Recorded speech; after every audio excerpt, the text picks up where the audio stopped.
ভারতবর্ষে শিখদের সংখ্যা হচ্ছে 5% থেকে 10%, খুব বেশি 10%, তার বেশি নয়। তারা এত সংখ্যায় কম, তারপরেও তাদের ধর্ম পালনে তারা কেন বাধা প্রদান করে না? কেন বাধা প্রদান করে না? কেন তাদের দিকে আঙুল তোলার ক্ষমতা হয় না? কেন? এটা আমাদেরকে সমীক্ষা একটু করতে হবে, গবেষণা করতে হবে, আত্মসমীক্ষা করতে হবে। তারা মাত্র 5%, 5% বা 10%, তারপরেও তাদের দিকে আঙুল তোলার ক্ষমতা কেন হয় না কারো? কারণটা কি? কারণটা হচ্ছে এটাই, তারা ধর্ম পালন করে আর মুসলিমরা ধর্ম পালন করে না। সোজা কথা বলছি আমি, মুসলিমরা ধর্ম পালন করে না। 90% বেনামাজি, কিন্তু কুরবানি এলে 100% কুরবানি দেবে। 100% লোক কুরবানি দেয় মাংস খাওয়ার জন্য, যেটা সুন্নাত, ফরজ নয় কুরবানি দেওয়া। না করলে গুনাহ হবে এরকম কোনো দলিল নেই। কিন্তু 5 ওয়াক্তের নামাজ যদি কেউ না পড়ে তাহলে সে মুসলিম থাকতে পারে না, সে কাফির। বিভিন্ন মুহাদ্দিসিনে কেরাম হাদিসের মানদণ্ডে এ কথা বলেছেন। ধর্ম পালন, শিখরা সব জায়গায় পাগড়ি পরে যায়, দাড়ি রাখে, বালা পড়ে, তাদের ধর্ম তারা পালন করছে সব জায়গায়, কোনো সমস্যা হয় না। আজকে বর্তমান পরিস্থিতিতে সমস্ত জায়গাতে দেখবেন বেশিরভাগ মুসলিম স্টুডেন্ট হোক, ছেলে বা মেয়ে, কেউ ধর্ম পালন করে না। কোটিতে হয়তো 1000টা পাবেন, কোটিতে, যে তারা গাঁটের উপরে প্যান্ট পরে। কোটিতে হয়তো 1000টা পাবেন যে দাড়ি রাখে। কোটিতে 1000টা হয়তো পাবেন যে ওই আমাদের বোনেরা, মেয়েরা পর্দা করে স্কুলে যায়। কোটিতে 1000টা পাবেন, কোটিতে, তাও ইল্লা মাশাআল্লাহ। ধর্ম পালন করে না, এই জন্য কোর্ট মনে করে কি যে এদের জন্য এই পর্দা করাটা ফরজ নয়। মসজিদে মুসলিমরা যায় না ঠিকঠাক নামাজ পড়তে, এই জন্য কোর্ট মনে করে কি মসজিদ নামাজ পড়ার জন্য কম্পালসরি জায়গা নয়, যেখানে সেখানে নামাজ পড়া যায়, বাড়িতে পড়া যায়। মুসলিমরা 90% দাড়ি রাখে না, এই জন্য কোর্ট মনে করে যে দাড়ি রাখাটা, অমুসলিমরা মনে করে যে দাড়ি রাখাটা কম্পালসরি নয়, ফরজ নয়। কিন্তু দাড়ি রাখা হচ্ছে ফরজ বা কম্পালসরি, ওয়াজিব। আমার বই আছে এই সম্পর্কে বিস্তারিত হবে। তো ধর্ম পালন কোন জায়গাটা আমরা করছি? ভারতের যে সংবিধান আছে, পার্ট 3, ওখানে আর্টিকেল 14 থেকে শুরু করে আর্টিকেল 32 ওই পর্যন্ত আছে কি মৌলিক অধিকার, ফান্ডামেন্টাল রাইটস। মানুষের মৌলিক অধিকার, এগুলো কেউ হরণ করতে পারে না, হস্তক্ষেপ করতে পারে না কোনো সরকার। কারো অধিকার নেই, কারো ক্ষমতা নেই, মৌলিক অধিকার লঙ্ঘন করার কারো ক্ষমতা নেই। আজকে বর্তমানে একটা হসপিটালে যাবেন, হসপিটালে ঢুকতেই মন্দির পাবেন, থানায় যাবেন, থানাতে মন্দির পাবেন। এটা কি তাদের দোষ? তারা কমিউনাল এই জন্য, নাকি আমাদের দোষে এটা?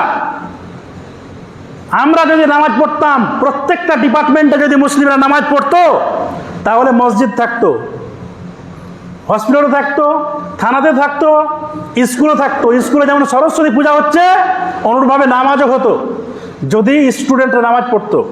কারণ সরকার বুঝতো, হিন্দু ভাইরাও বুঝতেন যে এটা কম্পালসরি, এদের ধর্ম পালন এটা করতেই হবে। কিন্তু এই যে বাধা প্রদান, রাইট টু ইকুয়ালিটি বলছি আমরা, আর্টিকেল 14,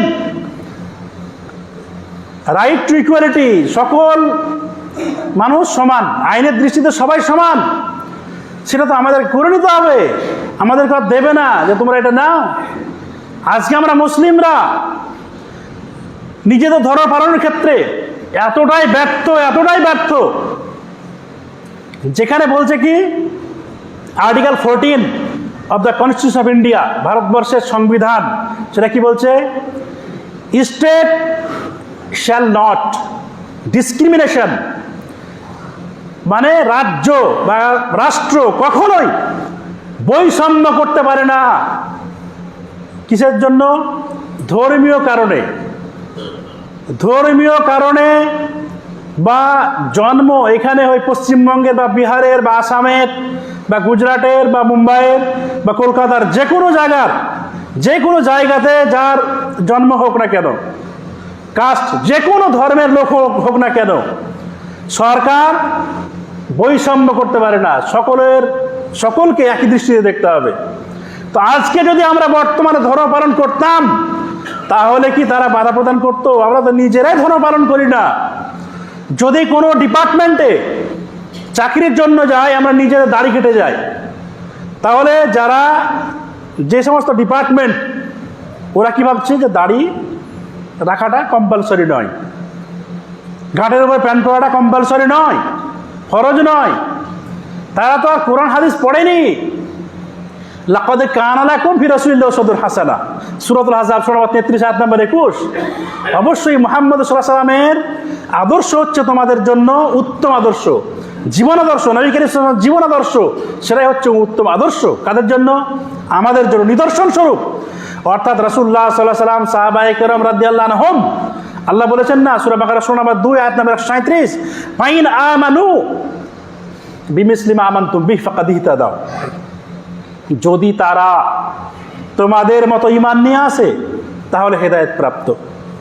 মানে সাহাবীদের মতো ঈমান যদি আমরা নিয়ে আসি, মানে আমাদের থাকে, তাহলে আমরা হেদায়েত প্রাপ্ত, নচেত নয়। কোরআনের আয়াত বলছে স্পষ্ট। তাহলে বর্তমান পরিস্থিতিতে আমরা আমাদের ধর্মকে যথাযথভাবে পালন করছি না, নিজেরা অবজ্ঞা করেছি। আমরাই প্রকৃত শত্রু ইসলামের। কারণ আমার ছেলে মেয়ে স্কুলে পড়ছে, অনৈসলামিক কার্যকলাপের সঙ্গে যুক্ত হচ্ছে, আমি বাধা প্রদান করছি না। আমার ছেলে দাড়ি কাটছে, কিছু বলছি না। আমার মেয়ে বিপর্দায় ঘোরাফেরা করছে, স্কুলে যাচ্ছে, বাজারে যাচ্ছে, কিছু বলছি না। বউকে নিয়ে আমি নিজেই তো ঘুরে বেড়াচ্ছি। এরকম আমাদের কালচার আছে আমাদের সমাজে। তারপরে আমার বউ কি করছে? রাস্তায় দাঁড়িয়ে দাঁড়িয়ে কি করছে? সবজি কিনছে, মার্কেট করছে। তাহলে কি হবে?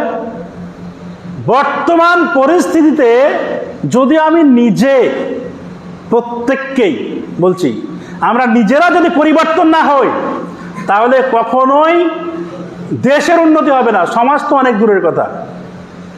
অনেক সমাজ অনৈসলামিক রীতিনীতি